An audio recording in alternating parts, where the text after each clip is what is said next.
मंदिर के तहखाने का 7वां द्वार, इसके पीछे है खजाना। यहाँ कोई कुंडी नहीं है, कोई ताला नहीं है।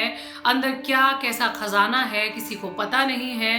दरवाजे की रक्षा करते हैं दो सांप जिनकी आकृतियां दरवाजे पर बनी हैं और जिनकी इजाजत के बिना खजाने का ये दरवाजा खुल नहीं सकता।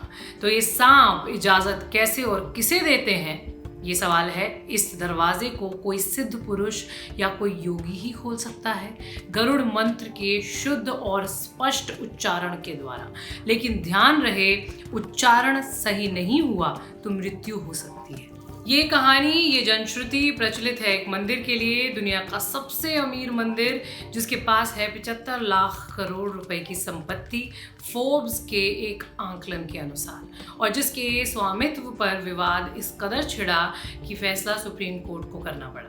मंदिर है केरल के तिरुवनंतपुरम में स्थित पद्मनाभ स्वामी मंदिर। भगवान विष्णु का ये मंदिर है, देश के प्रमुख वैष्णव मंदिरों में से एक है।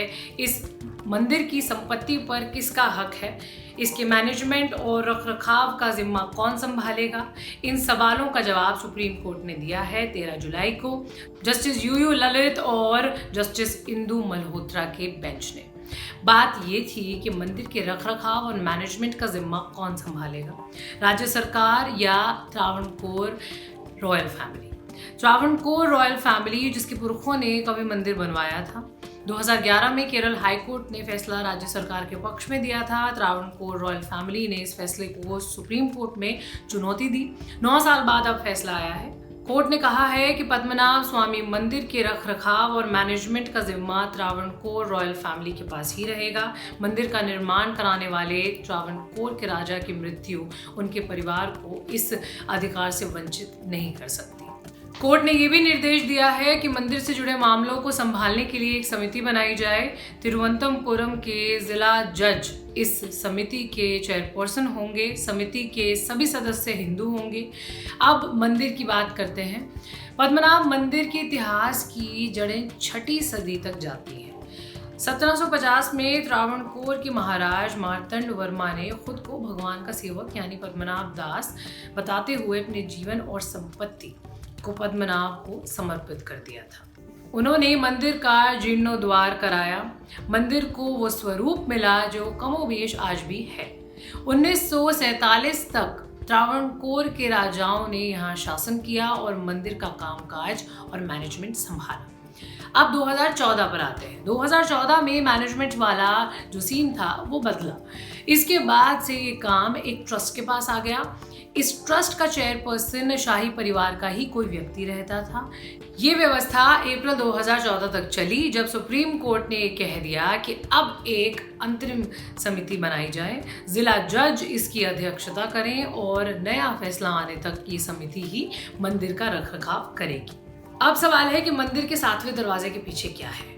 मंदिर के मैनेजमेंट का अधिकारी तय करने के लिए जब सारी कानूनी प्रक्रियाएं चल रही थी, तो उसी बीच 2011 में सुप्रीम कोर्ट ने कहा कि मंदिर के सभी तहखानों के दरवाजे खोले जाएं ताकि कुल संपत्ति का अंदाजा लगाया जा सके। तहखाने के 6 दरवाजे खोले गए। करीब 1 लाख करोड़ रुपए के हीरे जवाहरात मिले, सोने के पिलर्स मिले, सोने के हाथी, देवताओं की सोने की मूर्तियां, 18 फुट लंबे हीरों के नेकलेस, 66 पाउंड के सॉलिड नारियल के खोल मिले।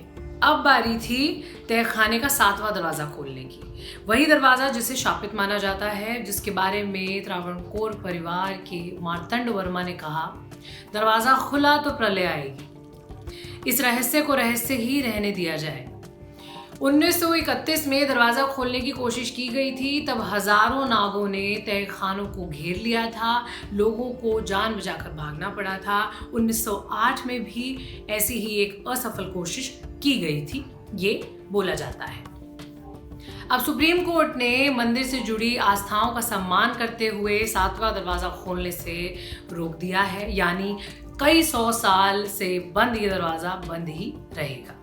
फोर्ब्स ने भी पद्मनाभ स्वामी मंदिर पर एक आर्टिकल में इस 7वें दरवाजे का जिक्र किया था। अनुमान लगाया था कि इस दरवाजे के पीछे जो खजाना है वो बाहर आया तो मंदिर की कुल संपत्ति $1 ट्रिलियन से ऊपर होगी, यानी करीब 75 लाख करोड़ रुपए। अभी मंदिर के पास 2 लाख करोड़ रुपए से ज़्यादा की संपत्ति है, जो कि इसे देश का और अनुमान के तौर पर दुनिया का सबसे अमीर मंदिर बनाती है। सुप्रीम कोर्ट के फैसले के बाद इस संपत्ति पर अधिकार अब त्रावणकोर शाही परिवार का है। 7वां दरवाज़ा अभी भी बंद है। नागों का रहस्य अभी भी कायम है। साथ ही कायम है मंदिर पर लोगों की अटूट आस्था, जो कि इसे वैष्णवों के सबसे बड़ी आस्था स्थलों में से एक बनाता है। बाकी ये खबर यहीं तक। देखने के लिए शुक्रिया। आप कुछ कहना चाहते हो तो आप कमेंट बॉक्स में लिख सकते हैं।